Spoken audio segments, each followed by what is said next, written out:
Bonjour et bienvenue sur la chaîne YouTube de BitCongo. Aujourd'hui, nous allons parler du DCA. Alors, les DCA, le sujet de la vidéo, c'est le DCA, une technique d'investissement efficace ou pas. Donc, nous allons essayer de voir les avantages du DCA. Parce que le DCA en soi, c'est une méthode d'investissement qui est assez gagnant à plusieurs reprises. Donc, voilà.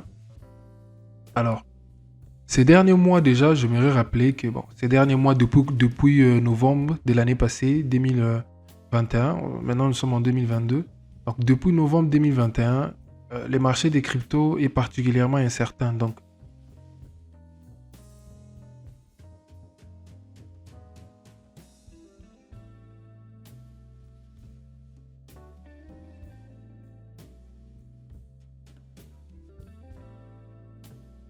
où est-ce que cette tendance peut nous amener?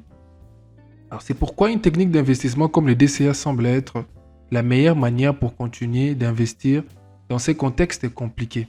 Alors, juste pour la petite image, pour montrer globalement, avec une image, peut-être que vous serez capable de comprendre directement avec l'image. Donc, le dollar cost average, DCA. Donc, je vais prendre mon pinceau. DCA. Donc, dollar cost average. Alors, ça, c'est les cours du Bitcoin. Voilà. Et le point rouge que vous voyez, c'est un individu, un certain individu qui achète des Bitcoins à ces prix. Vous voyez, il achète des Bitcoins à ces prix-là. Il achète. Donc, ça veut dire que le monsieur, il ne se soucie pas de la tendance qui prend les marchés, mais il investit à des intervalles réguliers.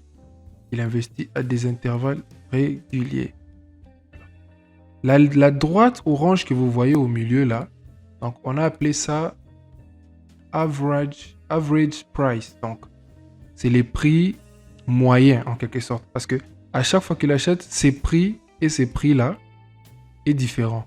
Il y a une différence entre les deux. Maintenant, pour avoir le average price ici, donc les prix moyens de son investissement de ces messieurs, il faut additionner tous les prix sur lesquels il a acheté ici. Que je notais en noir. On additionne tous les prix. Donc, on fait la moyenne comme on nous a appris à l'école. On additionne tous les prix et puis on divise par la totalité des zones d'entrée. Donc, c'est-à-dire ici, c'est 1, 2, 3, 4, 5, 6, 7, 8, 9, 10, 11, 12, 13, 14, 15, 16, 17, 18, 19, 20, 21, 22, 23. Donc, on va additionner tous ces prix. Si on avait un graphique avec les prix, on allait additionner tous ces prix, on allait diviser par 20. Et ce que ça allait nous donner, c'est ce qu'on appelle le prix moyen. Le prix moyen ou bien le average price que vous voyez là. Alors, ici, le average price prend une tendance parce qu'il achète au fur et à mesure que les marchés évoluent. Donc, à chaque achat, par exemple, ici et ici, il y a un average price. Donc ici et ici, il y a une différence des prix. Et il y a un prix moyen qui est quelque part ici. Et ces prix moyens-là, c'est ce qu'on a représenté sur cette droite. Donc ici et ici, donc la deuxième zone aussi qu'il a acheté, il y a un prix moyen ici. C'est ces prix moyens qu'on a reportés sur cette droite. Donc, vous voyez, ici, il y avait un prix moyen qui était un peu bas.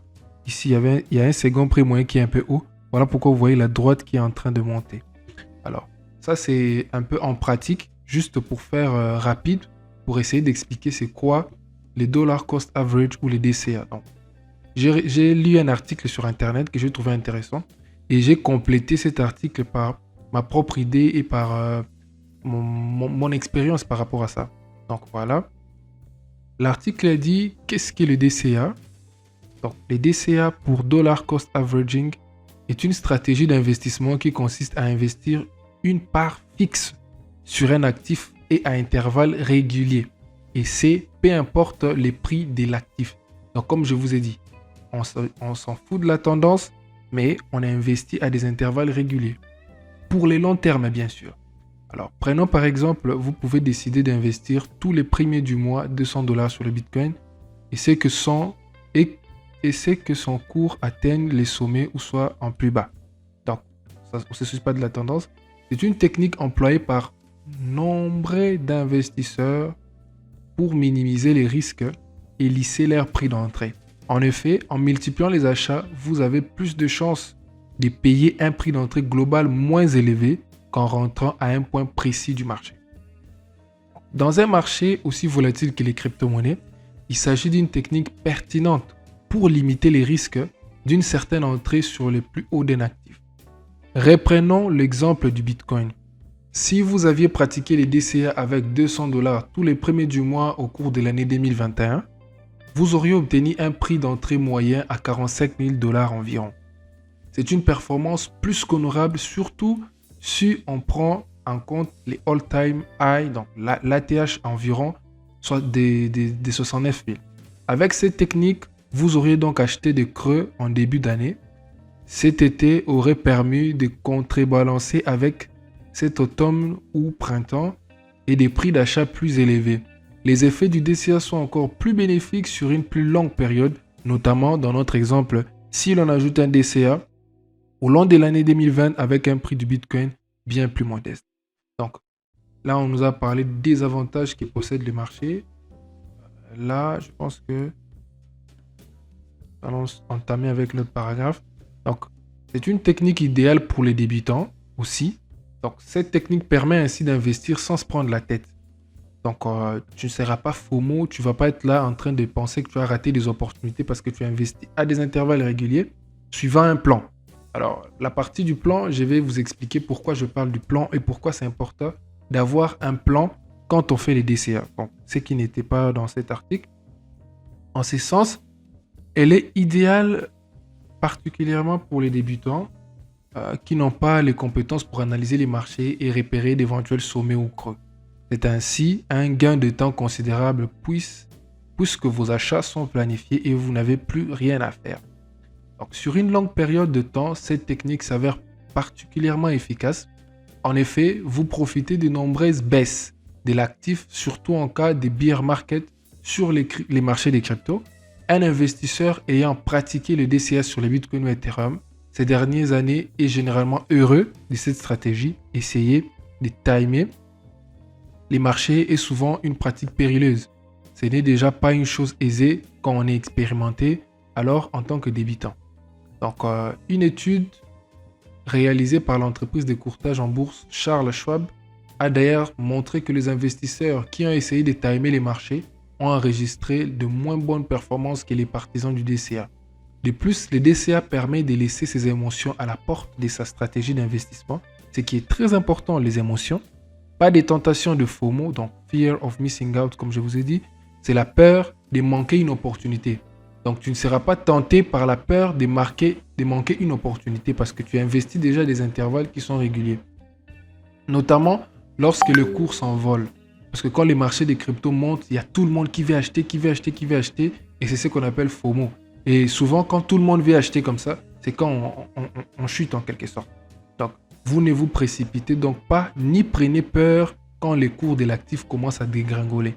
L'approche est quasi robotique pour bénéficier de tous les avantages de cette stratégie. Donc, l'approche est robotique dans quel sens?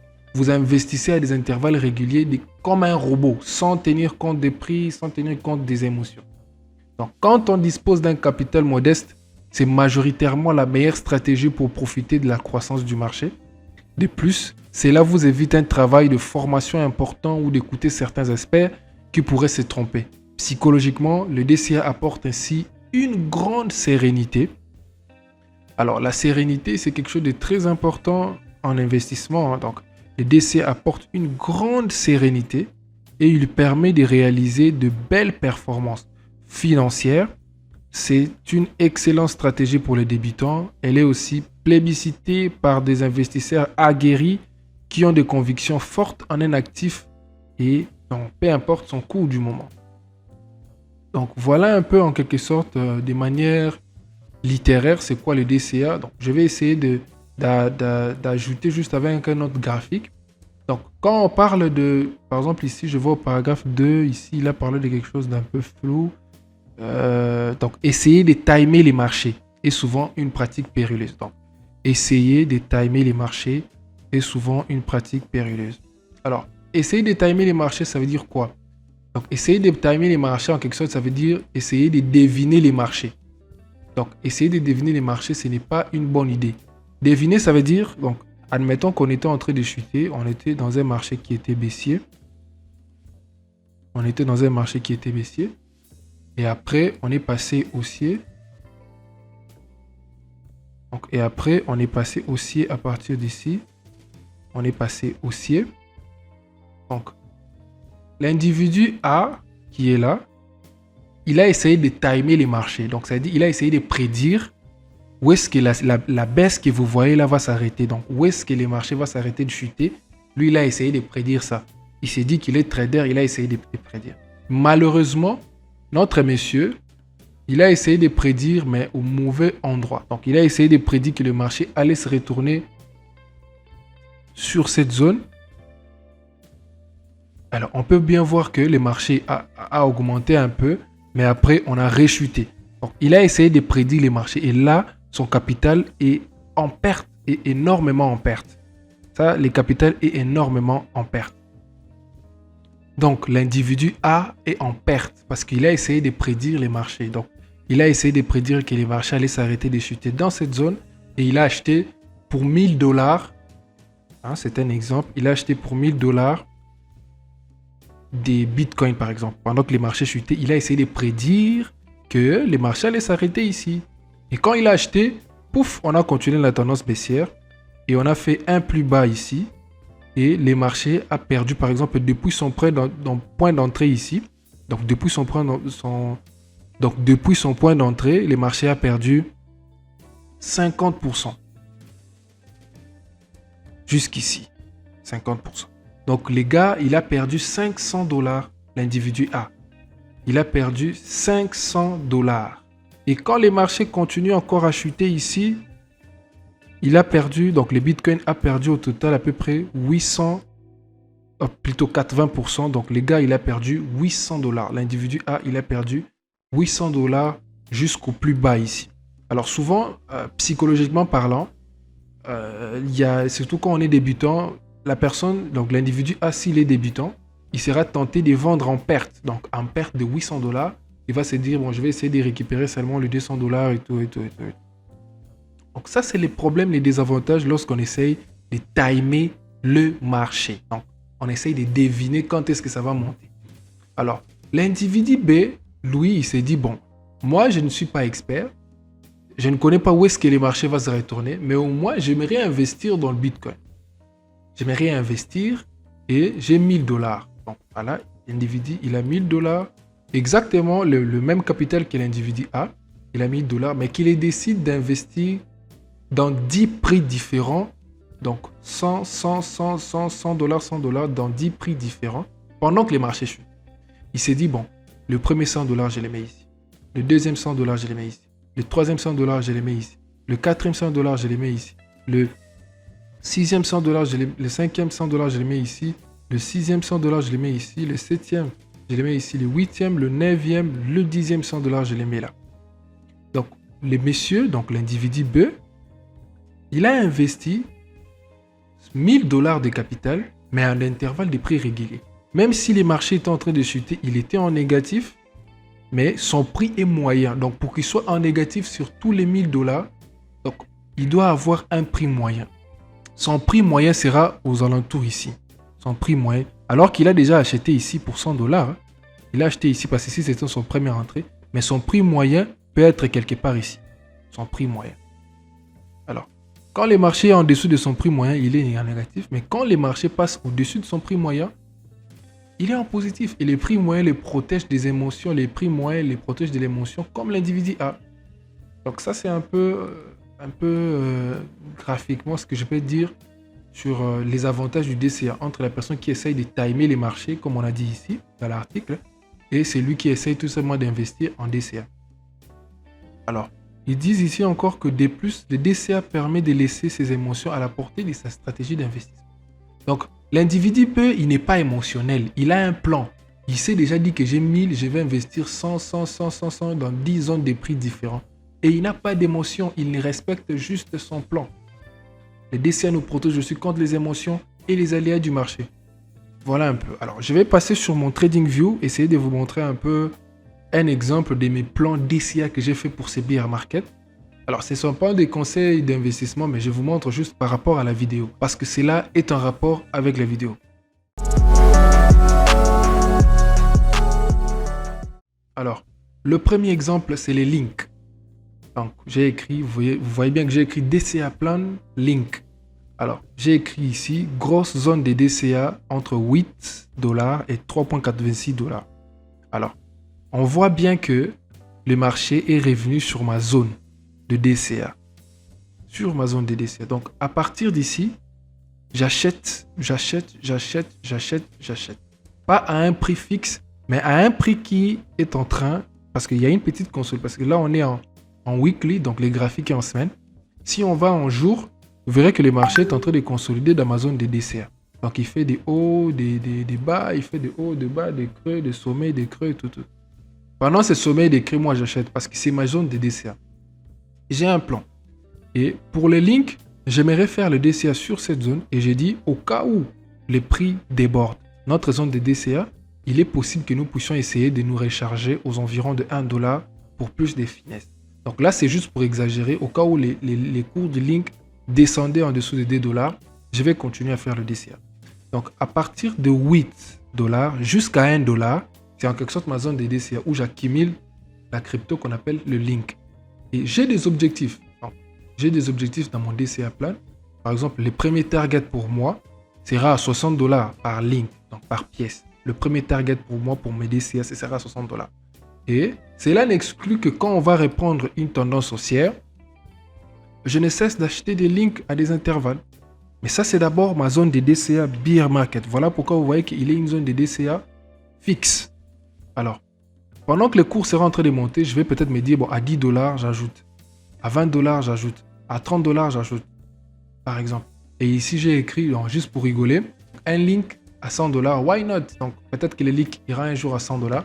Donc, à 60 $, par exemple, moi, je ne vends pas tous mes links. Donc, je vends, par exemple, 80% de mon investissement. Alors, le deuxième exemple, c'est les Chiliz. Bon, là, par contre, vous voyez, j'ai deux zones de DCA. Chiliz, DCA plan, j'ai deux zones de DCA. La première est comprise entre 0,1494 et 0,0325. Le second, c'est 0,0197 et 0,0127. Alors, ce sont mes zones de DCA. Bon, pour bien voir, je vais mettre les graphiques en logarithmique. Vous voyez un peu l'exemple. Donc ici, j'accumule massivement les Chiliz pour le mieux que je peux. Alors, le plan, il est simple. Le plan, j'accumule. Et pendant les marchés aussi, je pourrais aussi accumuler ça, je ne sais pas encore. Mais pendant les bear market, j'accumule déjà.